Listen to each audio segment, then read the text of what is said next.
Good morning, class 7. Now open your grammar book, page number 20. बेटा clause हम लोग study कर रहे हैं and we have read about adjective clause. Now we are going to discuss about adverb clause. Okay, adverb clause means वो clause जो adverb का काम करे. देखिए यहाँ a clause that acts as an adverb, ऐसा क्लॉज जो एडवर्ब की तरह काम करे, दैट इज एडवर्ब क्लॉज. अब आप कहोगे, हो सकता है भूल गए होगे भाई एडवर्ब क्या काम करता है. भूलना तो बच्चों का स्वभाव है, बड़े भी भूल जाते हैं. तो एडवर्ब क्या है ये भी जान लो बेटा. जैसे एडजेक्टिव के बारे में अभी अभी हम लोगों ने प्रीवियस वीडियो में चर्चा की कि एडजेक्टिव जो है वो नाउन या प्रोनाउन को क्वालिफाई करता है, यानी नाउन या प्रोनाउन की विशेषता बताता है. ऐसे जो एडवर्ब होता है बाबू, ये वर्ब की विशेषता बताता है, एडजेक्टिव की विशेषता बताता है, और एक एडवर्ब दूसरे एडवर्ब की विशेषता भी बताता है.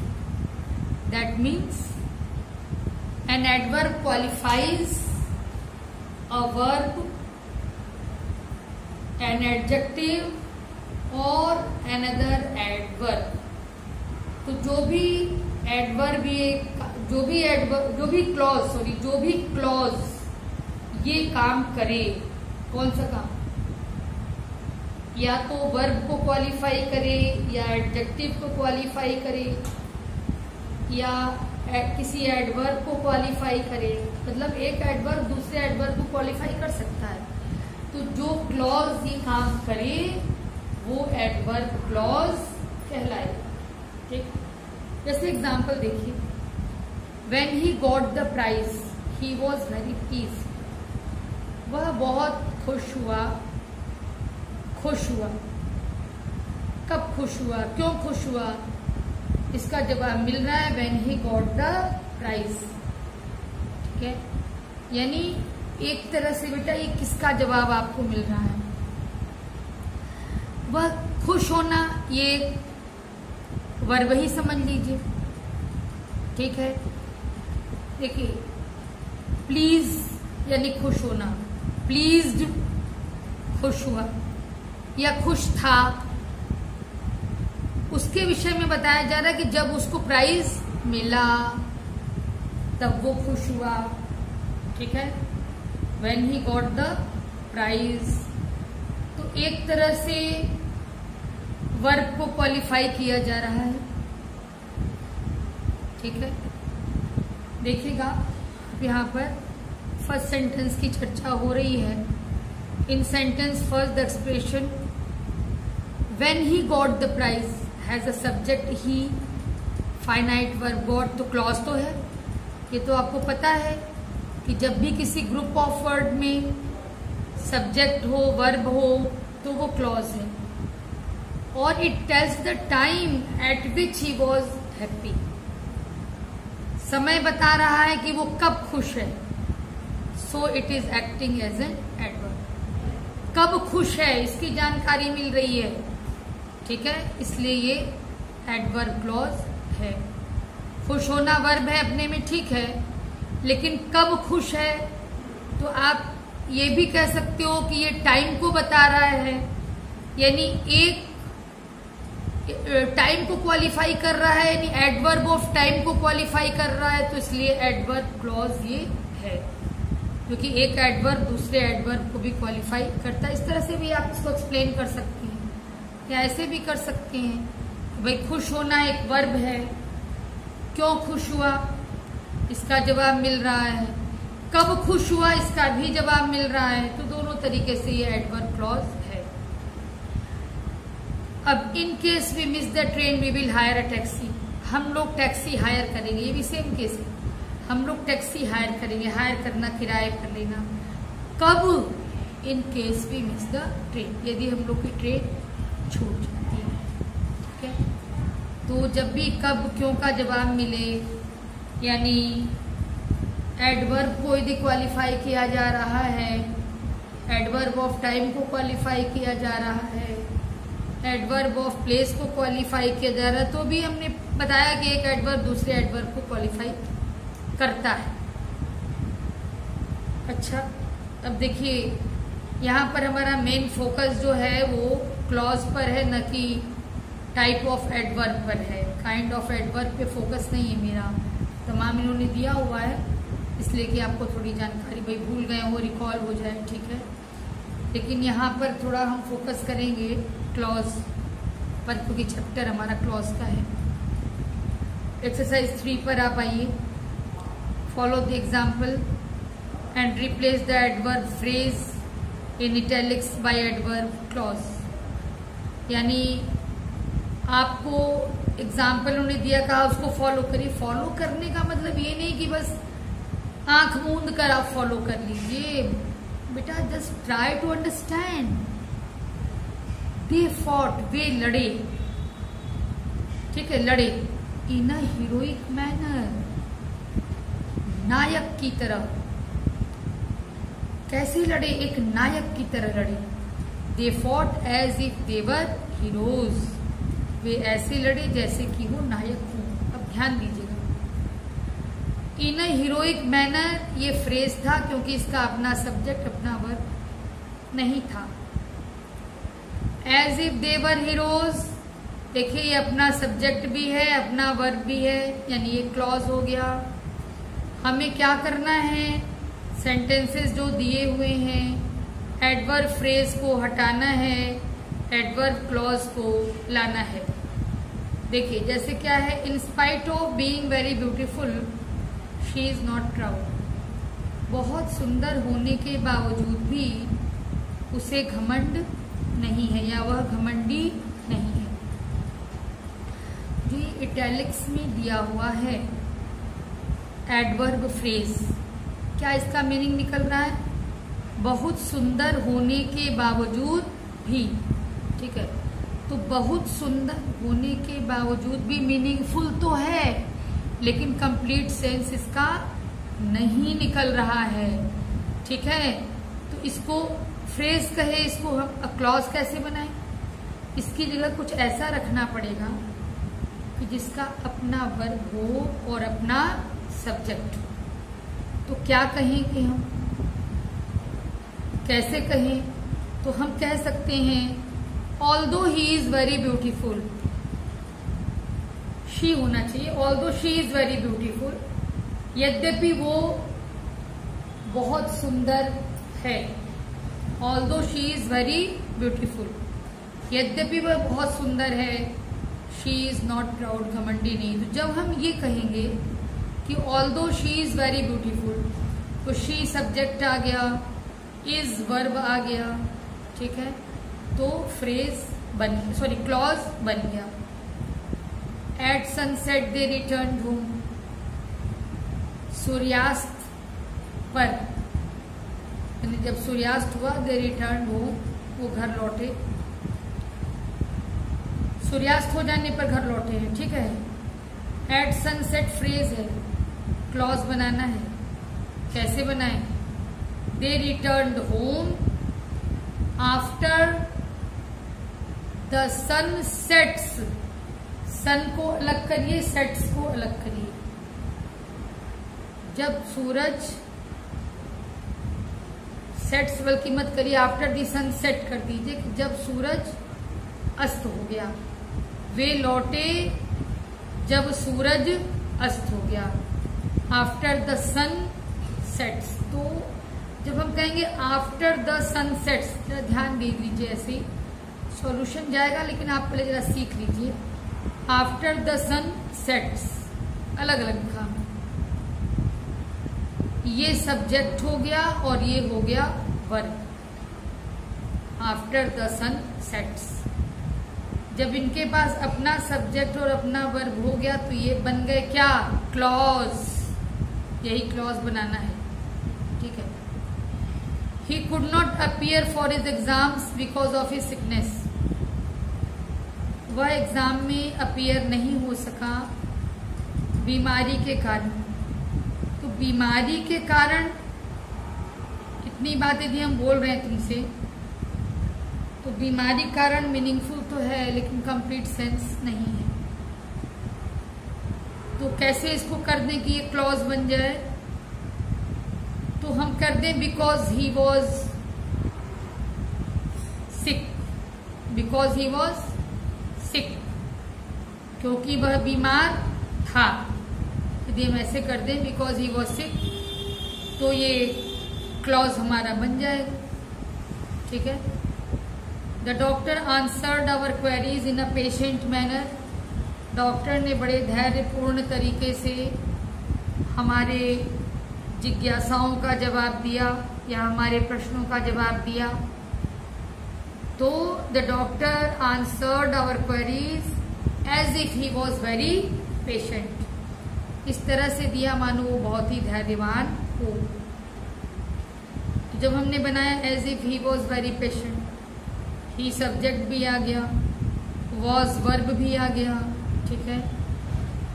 I was a good singer in my childhood days.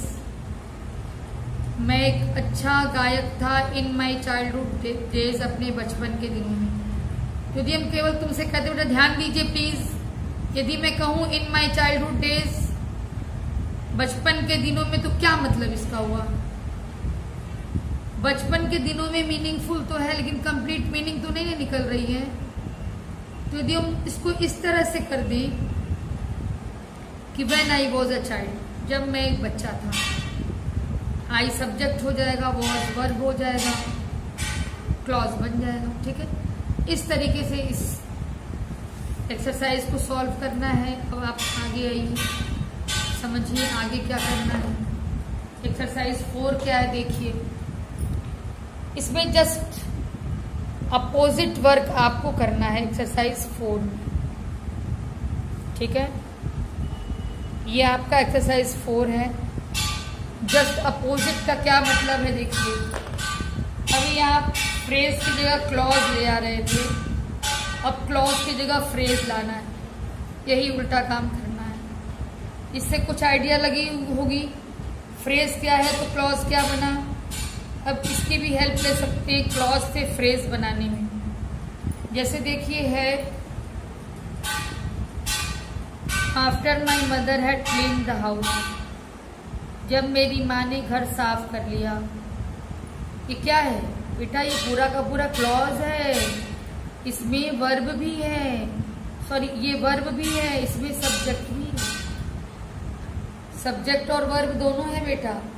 तो सब्जेक्ट वर्ब दोनों है मतलब ये क्लॉज है। इसको बनाना है फ्रेज। ठीक। क्या बना देंगे इसको? फ्रेज बनाना चाहें तो आप क्या बना देंगे बताइए? तो आप इसको बना सकते हैं इस तरीके से, आफ्टर क्लीनिंग द हाउस। यदि हम कह दें आफ्टर क्लीनिंग द हाउस, तो आफ्टर क्लीनिंग द हाउस में न तो सब्जेक्ट आएगा, न तो फाइनाइट वर्ब आएगा। तो इसका मतलब कि वो फ्रेज हो जाए। क्या कह देंगे? After cleaning the house my mother cooked our dinner. I need your help so that I can repay back the loan. मुझे तुम्हारी हेल्प की जरूरत है ताकि मैं अपना लोन चुका सकूं। ठीक है। तो I so that I can repay back the loan. ये पूरा बेटा हो गया तुम्हारा क्लॉज। देखो ये सब्जेक्ट हो गया आई, ये वर्ब हो गया रीपे।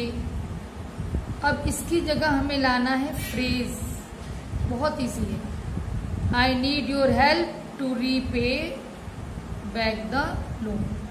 जब हम to repay back the loan कहेंगे तो सब्जेक्ट तो एकदम ही गायब है इसमें से, फाइनाइट वर्ब भी गायब है। टू लग गया तो टू रीपे, ये फाइनाइट वर्ब नहीं है, इसलिए कहीं से क्लॉज नहीं बना, फ्रेज बन गया हमारा। ठीक है। इस तरह से इस एक्सरसाइज को आपको करना है। अब नाउन क्लॉज के बारे में आपको बता दूं। नाउन क्लॉज बेटा जो व्हाट का आंसर दे वो नाउन क्लॉज, ठीक है। यहां पर आप आइए बता रही हूं, जैसे ही सेज, वह कहता है, क्या कहता है, that he wants to go home, कि वो घर जाना चाहता है। तो that he wants to go home ये नाउन क्लॉज क्यों हुआ? क्योंकि व्हाट का जवाब मिला आपको। ही सेज वह कहता, वो क्या कहता है, ये जवाब आपको मिला। हाँ ये ठीक है बेटा, यहां तक ये नाउन क्लॉज था, सही है। लेकिन ये बता दूं कि यहां पे जो उन्होंने दे रखा है, इसमें ये बताने की कोशिश किया है कि कभी भी ये डिसाइड मत करना कि दैट से स्टार्ट हो रहा तो नाउन क्लॉज होगा ना। मीनिंग समझो पहले। जैसे देखो, the horse that we saw, वो घोड़ा जिसे हमने देखा, खड़े हुए वो स्वस्थ नहीं है। यानी यहां पर इज नॉट वेल ये घोड़े के बारे में बताया जा रहा है, यानी ये एडजेक्टिव क्लॉज होगी, घोड़े के विषय में बात हो रही है।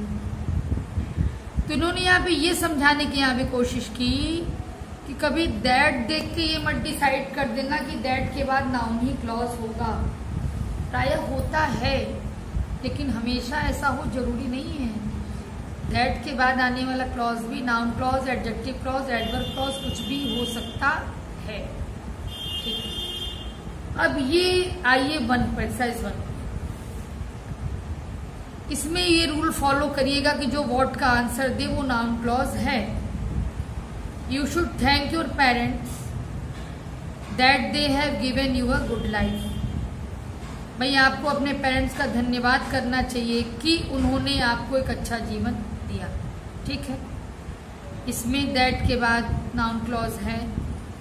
भाई क्या सेंस है कि धन्यवाद करना चाहिए, क्या धन्यवाद करना चाहिए, क्यों धन्यवाद करना चाहिए कि उन्होंने आपको एक अच्छा जीवन दिया, इसलिए धन्यवाद करना चाहिए। आई वंडर्ड, मैंने सोचा, भाई क्या सोचा, why she is standing alone on the writer described in his book, writer ने अपनी बुक में वर्णन किया, क्या वर्णन किया, how is main character struggle to win. When did this happen is a mystery for everyone. सबके लिए मिस्ट्री है, क्या है सबके लिए mystery, What did this happen, ठीक है। इस तरीके से ऑलमोस्ट व्हाट का आंसर देने वाला जो क्लॉज है वो नाउन क्लॉज है। तो यहां पर फर्स्ट में थोड़ा सा फर्स्ट सेंटेंस में आपको डाउट हो सकता है कि व्हाट का आंसर नहीं है। You should thank your parents, तुम्हें अपने पेरेंट्स को धन्यवाद करना चाहिए। यहाँ पर क्या धन्यवाद करना चाहिए, इन्होंने यही सेंस लगाया, ये धन्यवाद करना चाहिए कि उन्होंने हमें अच्छा जीवन दिया। लेकिन यदि हम लोग सोचे तो हम लोग कहेंगे कि इसलिए धन्यवाद करना चाहिए। तो थोड़ा सा इसमें आपको समझने में परेशानी हो सकती है। कोई बात नहीं, मैंने आंसर आपको बता दिया है क्या होगा। कभी कभी होता है किसी किसी सेंटेंस में थोड़ा सा कंफ्यूजन, बाकी सब में एकदम क्लियर है। I wish I was a kite, मैं चाहता हूँ, क्या चाहता हूँ, आई वॉज अ काइट, मैं एक पतंग होता। शो हिम, उसको दिखाओ, क्या दिखाओ, what he is looking for, जो वो ढूंढ रहा है, ठीक है। इस तरीके से बेटा आई नो, मैं जानता हूँ, क्या जानता हूँ, that he breaks a lot in public, वो पब्लिक में बहुत ज्यादा डींगे हाँकता है। उसके बाद that he is quitting his job is an open secret, यह खुला रहस्य है। क्या खुला रहस्य है कि वह अपना जॉब छोड़ रहा है। तो बाकी 2 से लेकर 8 तक सेंटेंस बहुत क्लियर है। जो व्हाट का जवाब आपको दे रहा है, जो क्लॉज वो नाउन क्लॉज है। यहाँ नाउन क्लॉज फिल करना है, इसलिए अपने मन से भी कर सकते हैं। वैसे फिलहाल मैंने जो कराया है वही आप करिएगा। सॉल्यूशन कैसे करना है ये आपको भी भेजा जा रहा है, और ये सब आप अपनी कॉपी में करते चलिए। जल्दी ही कॉपियाँ मंगाई जाएंगी चेक करने के लिए, और कॉपी कंप्लीट नहीं रहेगी तो 6 मंथली में आपके मार्क्स काटे जाएंगे बेटा।